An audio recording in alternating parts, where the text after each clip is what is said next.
There are discoveries that fit into history like predictable pieces of a known puzzle, and then there are those that simply should not exist.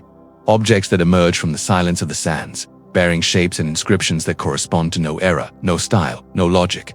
It is about one of these artifacts that we will speak of now, an Egyptian object whose very presence threatens to scramble the timeline, a fragment so ancient and so out of place that some archaeologists avoid discussing it publicly, because if it is what it appears to be, then the history of Egypt and, possibly, of human civilization itself, needs to be rewritten from scratch.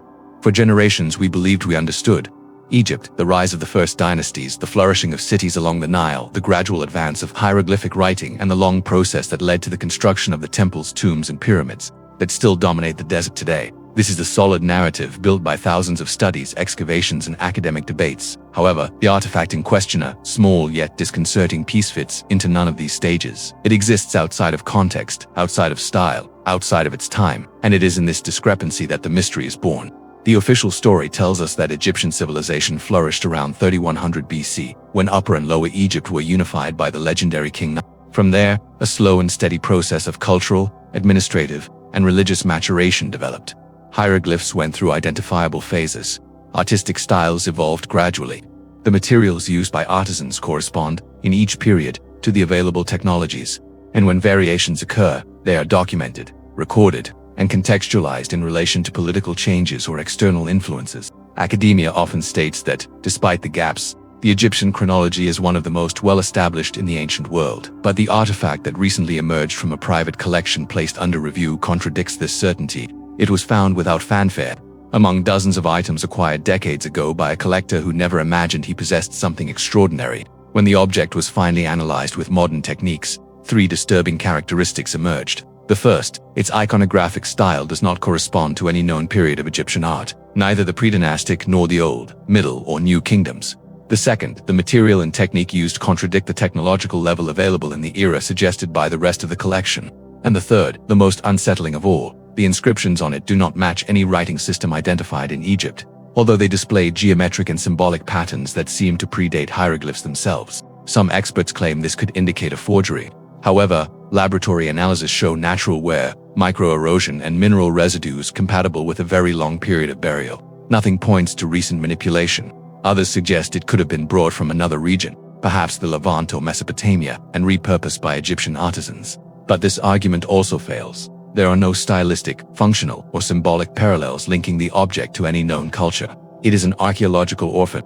The most intriguing part, however, lies in the inscription. A set of repetitive symbols, geometrically organized, some resembling astronomical forms, others evoking mathematical patterns. A small group of researchers argues that these signs may represent a proto-writing system predating hieroglyphs, perhaps part of an unknown tradition, preserved only in fragments discarded by time. For them, the artifact reveals not just an ancient technique, but points to an earlier source that influenced, directly or indirectly, the nascent Egypt. If this is true, then we are facing a significant temporal anomaly, a vestige of knowledge that predates what we call the beginning of recorded history, something that suggests that pre-dynastic populations may have inherited much older knowledge, coming from groups that disappeared before the first Egyptian cities were built. This idea accompanies theories marginalized for decades, speculations that an advanced culture, perhaps coastal, perhaps destroyed by violent climate events, transmitted part of its legacy to later peoples. What makes the case even more challenging is a detail whose interpretation remains open. The symbols seem to record sequences resembling astronomical measurements, not constellations, but patterns of solar and perhaps even lunar displacement, organized in a way that does not coincide with classical Egyptian methods. Some experts in ancient mathematics claim that the implicit precision in these sequences is greater than would be expected for a prehistoric object. It is not something impossible, but something improbable, a piece that pushes the boundaries of what we believe ancient communities were capable of before the emergence of the first cities. There is also the debate about the artifact's purpose. Some believe it could be a ritual object, perhaps linked to primordial cults of the Nile, representing lost cosmological cycles. Others suggest it was a rudimentary measuring instrument, used to track celestial or climatic phenomena. There are even those who propose, more boldly, that it could be part of a larger set, perhaps a fragment of a table or conceptual map belonging to a disappeared intellectual tradition. Whatever the interpretation, none fits comfortably into the known narrative. Critics of the alternative theory insist that every anomaly can be explained within the official chronology. For them, the inscriptions could just be decorative marks that have been misinterpreted. The technique used on the object could be the result of regional experimentation. The unusual style may reflect external influences that have not yet been catalogued. And the dating itself, although convincing, could have larger margins of error than imagined. According to this more conservative view, the artifact is interesting, but not revolutionary. Yet, the tension persists because something doesn't fit. Every attempt to explain it leaves a loose end. The style doesn't match anything. The writing doesn't connect to any system. The function is unclear.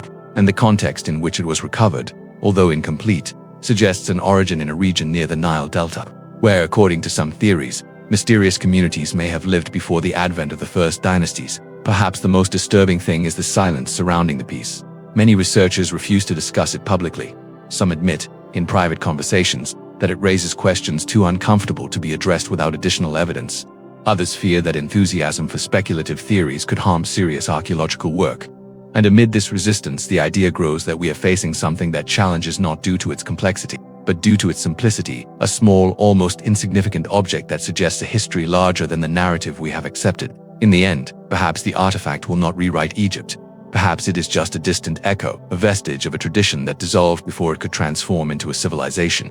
But it is also possible that it is the tip of an invisible thread, pulling us toward a past we never investigated because we believed it didn't exist. A past where other peoples, other minds, and other memories shaped what the world would come to know as Egyptian greatness. And now, after traversing this enigma pulsing between facts and possibilities, it is up to you to reflect. Are we facing an isolated piece, the product of exaggerated interpretations, or a forgotten fragment of something much older, something that time tried to hide? Which version makes more sense to you?